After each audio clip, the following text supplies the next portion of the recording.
If you're an artist that's on the fence about getting one of the new M1 iPad Pros, I got news for you. You should hold off. If you want to find out why, keep watching.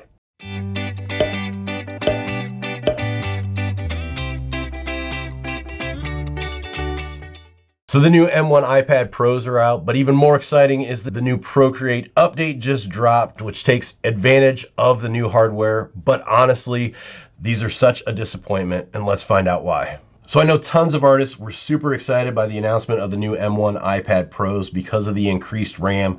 And we're going to talk about what having more RAM means for you as an artist here in a second. But as you can see here, I've got two different models of the M1 iPad Pro. And the reason for that is there's two different RAM configurations for these. So all the models with 128, 256, or 512 gigs of storage, those all have 8 gigs of RAM. When you move up to the 1 terabyte and 2 terabyte models, those come with 16 gigs of RAM. So here I've got the 11-inch 128 gig model. So this one has 8 gigs. And then over here, I've got the 12.9-inch 1 terabyte model, which has 16 gigs of RAM, which is just crazy for an iPad. So why is RAM important? Well, when you use an app like Procreate for art, the amount of RAM that you have determines the amount of available layers you have for any given canvas. So the more RAM, the more layers you have to work with. So to illustrate this, I've got all these iPads laid out across the table. So we'll start over here on the left. This one is a 2015 Gen 1 iPad Pro, a 12.9-inch, and this one has 4 gigs of RAM. Now the iPad Pro Gen 2 and Gen 3 also have 4 gigs of RAM. For the most part, there was 2 exceptions along the way, but for the most part, all those have 4.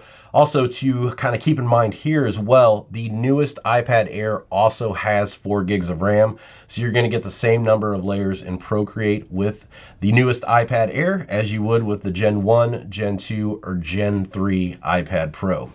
Moving here then to the right, we've got the 2020 Gen 4 iPad Pro. So for me, I did not upgrade from 2015 until 2020 because this was the first time that the RAM increased. So here we have 4, this one has 6.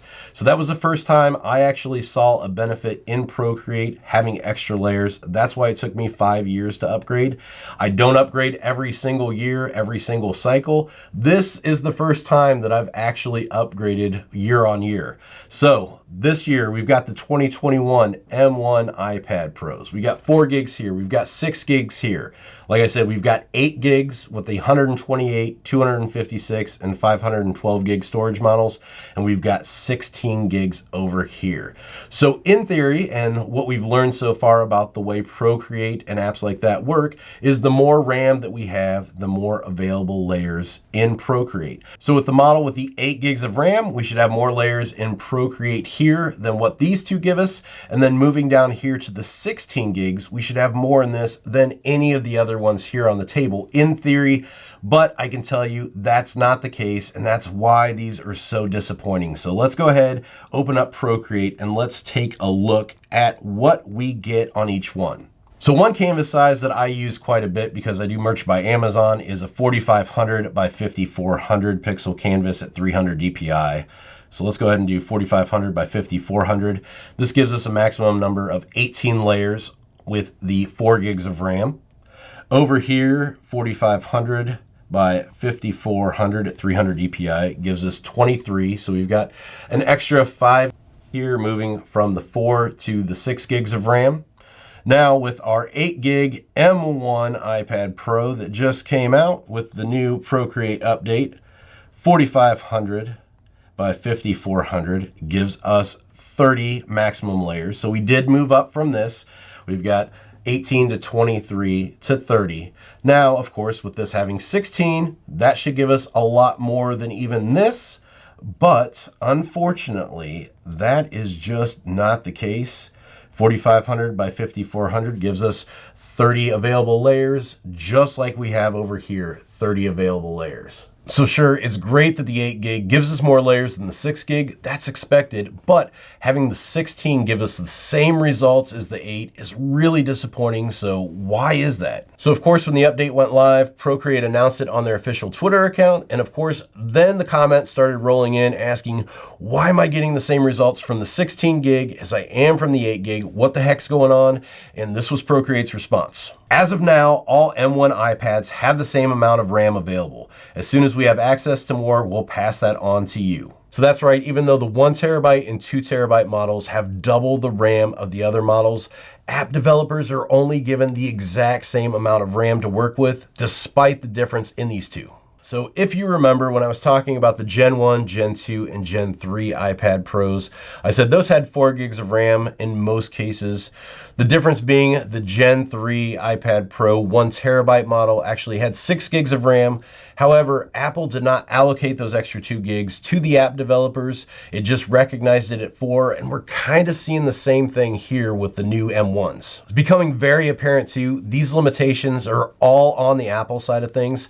It's not the case of developers not knowing what they're doing or not knowing how to harness the new power of the new hardware. It's Apple. The website Mac Rumors also featured an article about this and highlighted a post from a developer behind the graphic and design app Art Studio Pro on the Procreate forum, and they said apps can only use 5 gigs of RAM on the new iPad Pros. According to the developer, attempting to use any more will cause the app to crash. And I quote, "There's a big problem with the iPad Pro. After making stress tests and other tests on the new M1 iPad Pro with 16 gigs of RAM, it turned out that the app can only use 5 gigs of RAM. If we allocate more, app crashes." Personally, I think this is crazy because like I talked about in my previous video that covered the announcement of the M1 iPad Pros, this is the first time Apple ever announced how much RAM is in any of their iPads. They never made this information public before. You just had to wait until somebody got their hands on a model and ran a bench test to see exactly how much RAM was in any given model.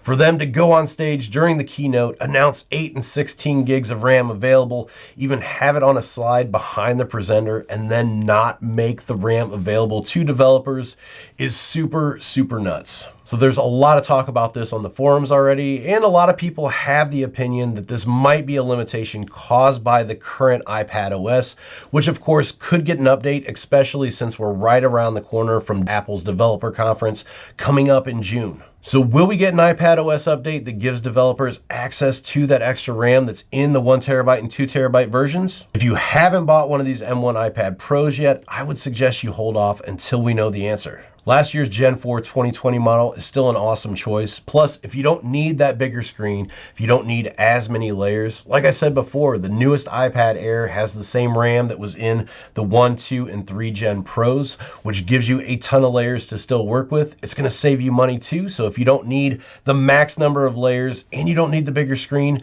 the Air makes an awesome buy. And just like anything with tech, this could all change tomorrow. This video could be outdated by the time you're watching it, so definitely stay tuned to the channel. I'll post an update video if anything changes with the situation.